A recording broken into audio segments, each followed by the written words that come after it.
Once again, welcome back to Midwest DBS. I have a Toppo deck profile to go over.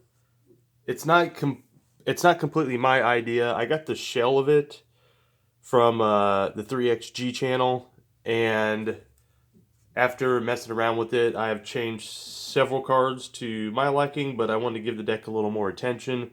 I think it still needs more work, so if anyone has any ideas for this deck, go ahead and drop them down in the comments.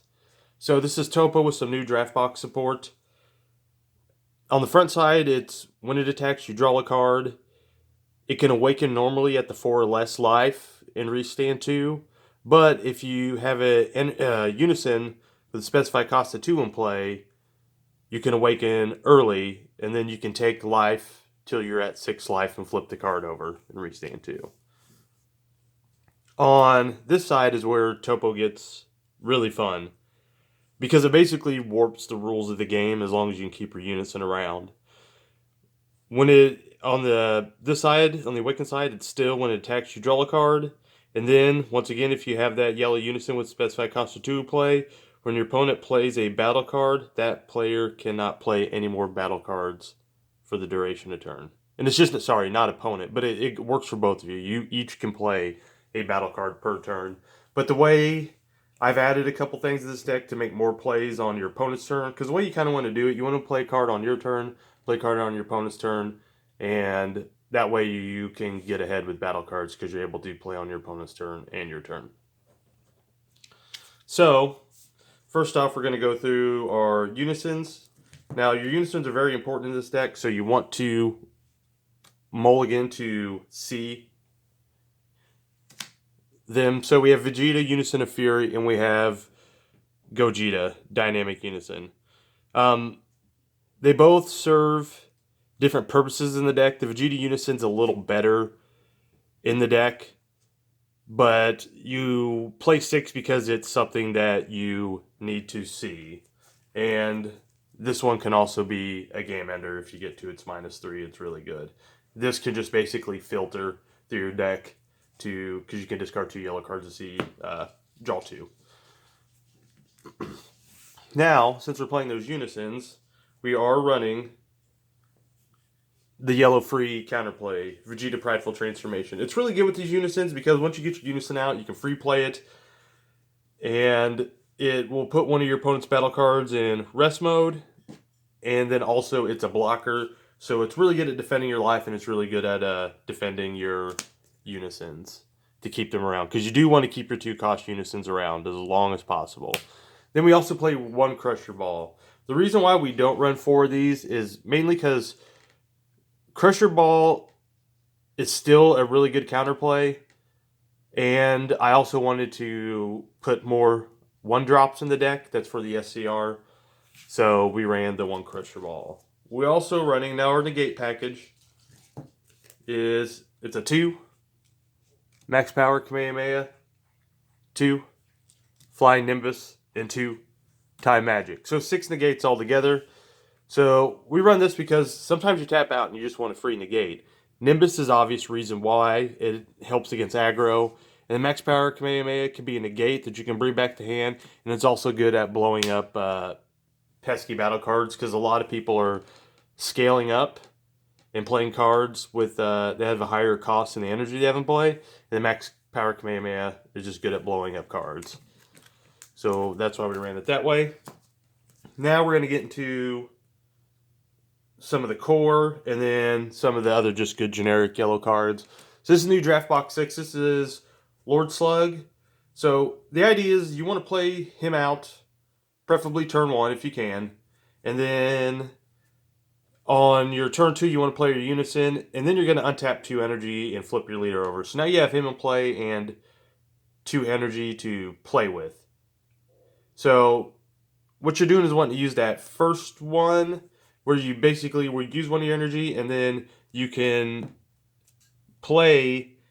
It's a Lord Slug's card. It could be green or yellow, so just any Lord Slug card with energy cost 3 or less in your hand and play it. So our targets for that are Wings, because he will reduce the cost of Lord Slug's army by 1. And the other one is Angela. So This is a unique card, so you can only have one out per turn, because if you could have multiples out, swinging to be really dumb. But because the auto on this card's dumb, so it's a critical. It has a bond 2. The important thing is if your opponent has 4 or more cards in rest mode, when this card attacks, your opponent at that point picks 2 of their cards, and then they can't switch them to active mode until the end of their next turn. Actually, of your next turn. So what it will do on your turn, when you swing, they'll pick 2 of their things in rest mode. You pass to their turn. Those 2 things just don't get it untapped. So it can be very annoying, especially with the Toppo deck that's trying to slow the gameplay down, and now you're draining their other resources, either it be energy or battle cards in play. It's just, it can get really annoying. And then so there's 2 ways to play it. You can play this off this. It'll just come into play for free that turn. Or you can play your wings and then play it on 2. Either way, it's really good. And then we're also running the 4 Lord Slug Super Namekian. So, important thing about this card is barrier. But you are going to have to attack with it. Or, like a lot of these cards, just remember when... One thing I wanted to mention is, if you play this turn 1, you have your Unison in play turn 2. If you play it turn 1, on your turn 2 when you play this and you restand your energy, make sure you tap this to add a counter to that, since you're going to be sending it to your drop anyways to play one of these other cards. Just little stuff that I forgot to mention. So Lord Slug, when it's in rest mode, your opponent can't play...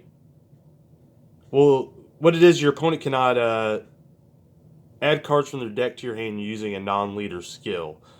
So it shuts down super combos that draw. Any card that says draw or search or look at and put this in your hand, it shuts all that down.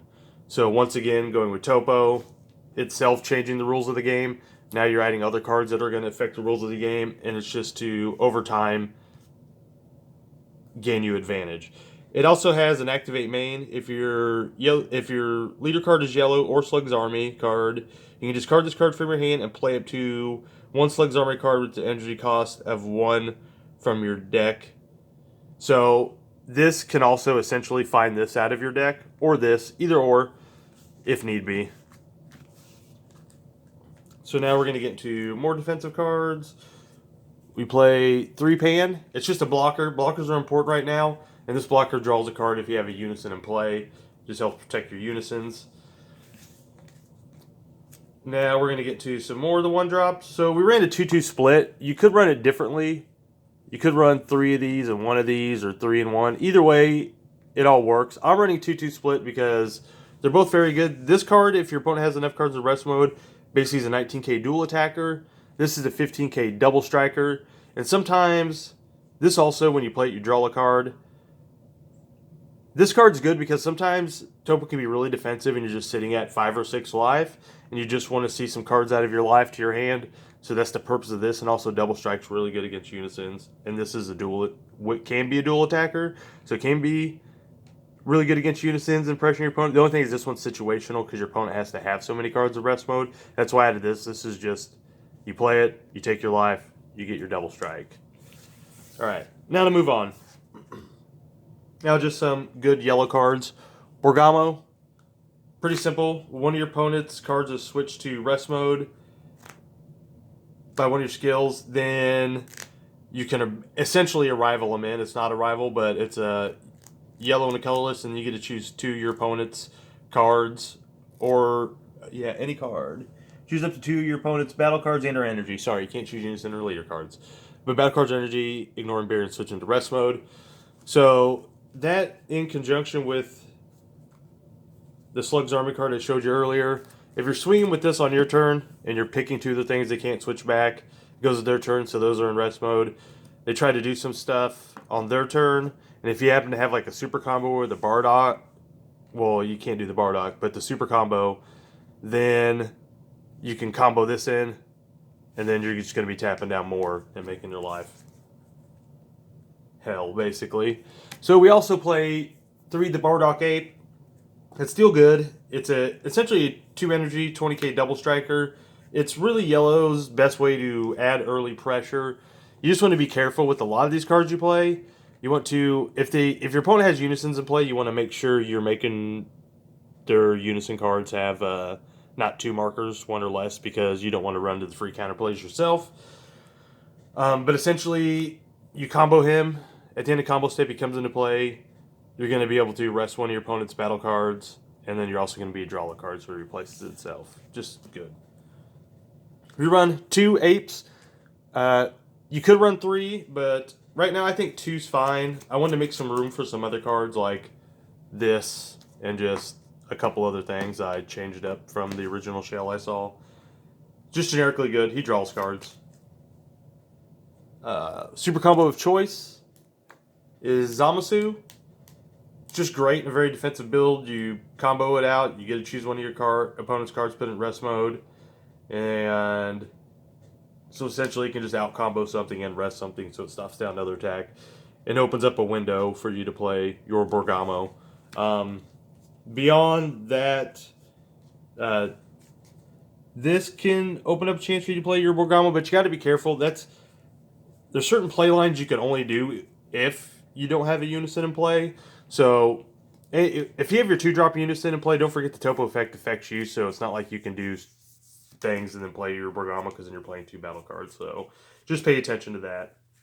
Also, your Lord Slug, the 1-drop Lord Slug, Evil Vader has the other ability. You can choose one of your opponent's battle cards and switch to rest mode. It is main phase, but it can also proc off your Bergamo. So last but not least, our SCR is Sin. The reason why we play this is because we play so many 1-drops. If you own Xenocell, you can play Xenocell. But I'd like to show other SCRs you can play in decks that are a little bit more affordable, and this is just great. This cost gets reduced by the number of 1-cost things in your drop. And this deck, as you can see, runs several 1-cost. And then also it's a 35k deflect blocker, and also has the other permanent where this card cannot be removed from your battle area by your opponent's skills. So it's real hard to remove, and essentially it can block, it can restand, it gets a -5, so now you have a 30k blocker, it can block again. So it plays very well at protecting you. So that's all I got on this Toppo deck. Once again, everyone, thanks for watching. See you next time. Bye.